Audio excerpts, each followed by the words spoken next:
बोले पुरुषोत्तम भगवान की जय। अथ 19वां अध्याय प्रारंभ। श्री गणाधिपते नमः। श्री भगवान नारायण नारद जी से तथा सुजी सोनगादि ऋषियों से और भगवान विष्णु लक्ष्मी जी से कहते हैं, हे लक्ष्मी, 4 महापर्वों का वर्णन मैंने तुमसे कहा। अब मैं 5वां महापर्व पुरुषोत्तम मास की 12वीं महापर्व के महात्म्य का वर्णन तुमसे कहता हूँ। यह महापर्व सभी महापर्वों से विशेष महत्वपूर्ण है। इसका पालन करने से कभी न नष्ट होने वाला ऐसे अव्यय धाम की प्राप्ति होती। यह परम पूज्यदायक है। गंगा आदि तीर्थों का सेवन इसके 16 अंशों की भी बराबरी नहीं कर सकते। समस्त व्रत दान का पुण्य इसके पुण्य की बराबरी नहीं करते। एकादशी को उपवास करके द्वादशी के दिन आंवले के वृक्ष के नीचे जो मनुष्य अपने पितरों का पिंडदान व तर्पण करते हैं, ऐसे मनुष्यों को अनेक तीर्थों में स्नान करने का और अनेक यज्ञों के पुण्य की प्राप्ति होती है तथा इसी पुण्य के प्रभाव से पितृलोक में पितरों को तृप्ति प्राप्त होती है।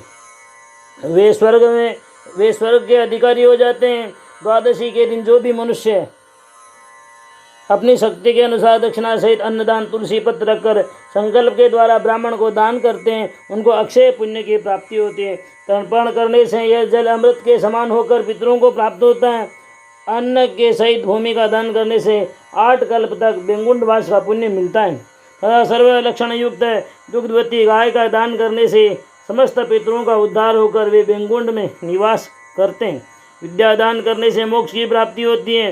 साधारण प्रत्येक मास की द्वादशी की अपेक्षा पुरुषोत्तम मास की द्वादशी महान पुण्यदायक होती है। इस पर्व के दिन प्रातः स्नान करके भगवान पुरुषोत्तम की पूजा करके सुपात्र ब्राह्मण को अपनी शक्ति के अनुसार धन, अन्न, वस्त्र, पादुका, घृत, तिल पात्र, दक्षिणा सहित संकल्प पूर्वक दान करना चाहिए।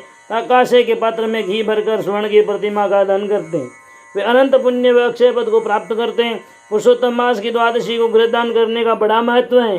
भैंस के घी से गाय का घी अधिक पुण्यदाता होता है। यदि गाय का घी अप्राप्त हो तो भैंस का घी दान करना ही श्रेष्ठ है। हे लक्ष्मी, घृत की मात्रा 1 प्रस्थ पाव की आधा प्रस्थ 665 ग्राम अथवा चौथाई प्रस्थ 332 ग्राम कम से कम होना चाहिए। इससे कम का दान कोई महत्वपूर्ण नहीं होता। हे लक्ष्मी, जितना घृतदान की महिमा है उतनी अन्न और जलदान का महत्व है। देवताओं में पुरुषोत्तम देव के समान कोई दूसरा देवता नहीं है। उसी के समान तिथियों में द्वादशी तिथि के समान पुण्यदायी कोई तिथि नहीं है। हे लक्ष्मी, अन्न के आधार पर संसार के अनेक प्राणियों का जीवन और शरीर स्थिर है। इसलिए मनुष्यों को विशेषकर द्वादशी के दिन अपनी श्रद्धा के अनुसार अन्नदान अवश्य करना चाहिए। घर में आए अतिथि को कभी विमुख नहीं लौटाना चाहिए। भोजन का अन्न का दान अवश्य देना चाहिए। ये गृहस्थ आश्रम की श्रेष्ठ पहचान है। अन्नदान के पुण्य से नरक में पड़े हुए पुरुषों का उद्धार हो जाता है। चैत्र, वैशाखी आदि ग्रीष्म ऋतु में जल का दान अवश्य करना चाहिए। पौष, माघ मास व हेमंत ऋतु में ठंड से बचाने के लिए काश सूखी लकड़ी का दान करना चाहिए, परंतु अन्नदान हमेशा करते रहना चाहिए, क्योंकि अन्न के द्वारा शरीर का पोषण होता है और नित्य प्रति की आवश्यकता का पूरक अन्न ही है। हे लक्ष्मी, द्वादशी तिथि बहुत फलदायी है और प्रभावशाली है। इस द्वादशी तिथि के प्रभाव से राजा अम्बरीश ने महाप्रतापी और महाक्रोधी दुर्वासा ऋषि के घमंड को नष्ट कर दिया था। वह सारे संसार में इतिहास प्रसिद्ध है। हे लक्ष्मी, सत्पात्र को दिया हुआ दान सार्थक और पुण्य देने वाला होता है, वहीं कुपात्र को दिया दान अधोगति और नरक देने वाला होता है। जैसे शरीर प्राण के बिना व्यर्थ हैं, विद्वान के बिना सभा व्यर्थ हैं, दीपक बिना घर व्यर्थ हैं, फल के बिना वृक्ष व्यर्थ हैं, जल के बिना कुआं व्यर्थ है, राजा के बिना नगरी व्यर्थ है, नासिका बिना मुख व्यर्थ है, पुत्र के बिना वंश व्यर्थ है, दृष्टि के बिना आंखें व्यर्थ हैं, वेदांत ज्ञान बिना पंडित व्यर्थ हैं। इसी प्रकार सत्पात्र के बिना दान देना व्यर्थ होता है। हे लक्ष्मी, सत्पात्र वह कहलाता है जो सात्विक प्रकृति वाला, ज्ञानी और भगवान में आस्था रखने वाला, दुष्कर्म और पाप आचरण से दूर रहने वाला, मांस मदिरा का सेवन नहीं करने वाला, दूसरों को शुभ आचरण, अच्छा कर्म और ज्ञान की राह का मार्ग दिखाने वही मनुष्य सत्पात्र कहलाता है। हे लक्ष्मी, कृष्ण पक्ष और शुक्ल पक्ष दोनों को द्वादशी समान फल देने वाली है, इसमें कोई भेद नहीं है। पुरुषोत्तम मास में